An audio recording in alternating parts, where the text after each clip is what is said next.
And kasama yung kanyang kapatid. Magkapatid sila. Puro sila nag-react, mga kapatid. Biktima sila ng curse. Biktima sila ng kulam.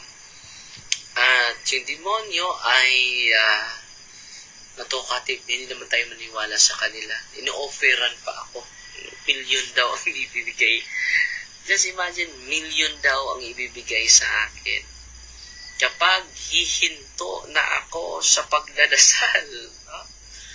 Just imagine, Darwin, may offer ako sa iyo.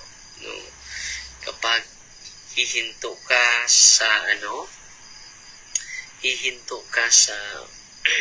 pag-pray, Darwin, bibigyan ka namin. No? Kung isang araw, alam nyo ilang ang ibibigay niya? $50 million. No? Sabi ko na, mayaman kami, Darwin. No? Patuloy lang ako nag-exercise. Sabi, bribery, mga kapatid. No? Sabi niya, $50 million. No? Ang dami ko lang ng dekado pala itong marami tayong pera. Kaya nga sa Bisaya, sapian. Ano ba yung sapian? Maraming pera.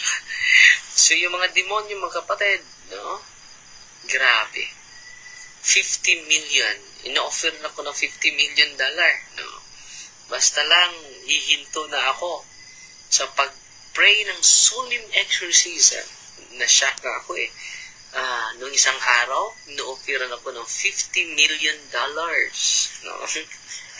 Darwin, marami kaming pera. Million, billion of dollars po, Darwin, ang nasa aming kamay. Ibibigay namin ito sa iyo, Darwin. So, very biblical yan, naalala nyo ba yung nangyari ni Kristo, temptation at the mount? Naalala nyo ba yon? Babasahin natin yun. Dito sa yung mga sinasabi ng mga demonyo, very biblical. Maalala ko yung buhay ni Kristo.